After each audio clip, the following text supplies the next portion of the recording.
ফেসবুকের রিসেন্ট যে আপডেট আসছে সেটাতে কিন্তু আপনারা আপনাদের প্রোফাইলে এনএফটি অ্যাড করতে পারবেন এবং এটা আপনারা অফিসিয়ালি ফেসবুক থেকে পাচ্ছেন। তবে বেটা টেস্টিংয়ের জন্য কিছু সংখ্যক ইউজারকে এটা দেওয়া হয়েছে, সবার কাছে এখন অ্যাভেলেবল না। এবং এই ভিডিওতে আমি দেখাবো যে আপনারা কীভাবে এটা করতে পারবেন। তো আপনি আপনার ফেসবুক থেকে আপনার প্রোফাইলে চলে যাবেন। আমি রিকমেন্ড করব পিসিতে এটা করার জন্য, যাতে আপনি ওয়ালেটটা ইজিলি কানেক্ট করতে পারেন। তো এখানে যাওয়ার পরে আপনারা আপনাদের প্রোফাইলে দেখবেন এখানে একটা থ্রি ডট আইকন আছে। আপনি মোবাইল থেকে করলে থ্রি ডট আইকনে ক্লিক করলে হবে। তো এখান থেকে থ্রি ডটে ক্লিক করলে আপনি এখানে একটা অপশন পাবেন, দেখেন একটু স্ক্রল করলে ডিজিটাল কালেক্টেবলস। তো আপনি জাস্ট এখানে ক্লিক করে ডিজিটাল কালেক্টেবলসে ক্লিক করলে আপনার এখানে চলে আসবে আপনার নেক্সট পেজ।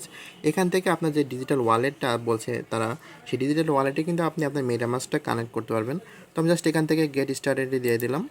এখন গেট স্টার্ট থেকে এখান থেকে আপনি যেটা অপশন পাচ্ছেন, আপনি কিন্তু এখানে একটা নেক্সট কন্টিনিউ করলে আপনাদের মেটামাস্ক সিলেক্ট করার একটা অপশন চলে আসবে। তো এখান থেকে আপনারা আপনাদের মেটামাস্কটা সিলেক্ট করবেন, করার পরে আপনি এখানে কন্টিনিউ অ্যান্ড এগ্রিতে ক্লিক করবেন। তো আমি জাস্ট এখানে ক্লিক করলাম। ক্লিক করে দেখতে পাচ্ছেন আমার কিন্তু এখানে মেটামাস্কের প্রভাব চলে আসছে। এখন আপনার যদি ওয়ালেটে কোনো এনএফটি থেকে থাকে, আপনি কিন্তু সেইটা আপনার এই ওয়ালেট থেকে আপনার ফেসবুক প্ল্যাটফর্মে কানেক্ট করতে পারবেন অফিসিয়ালিভাবে এবং সম্পূর্ণ সিকিউর একটা প্রসেসে। এবং এটা থেকে কিন্তু আপনার এনএফটি কোনো আপনার মুভও হবে না, কিছু হবে না, জাস্ট এটাকে একটা লিঙ্ক করে দেবে আপনার এই ফেসবুক অ্যাকাউন্টের সাথে, এটাই। তো আমি যেহেতু আমার এখানে কোনো এনএফটি নেই বর্তমানে, আর এটার সাথে আমার এখন এই ওয়ালেটটা আমি ইউজ করতেও চাচ্ছি না, তো আমি জাস্ট এটা ক্যান্সেল করে দিচ্ছি।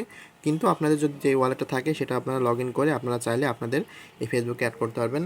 এবং এছাড়াও আপনারা খুব সহজে এই অ্যাড্রেসটা চলে যাবেন web.facebook.com/digitalwardens।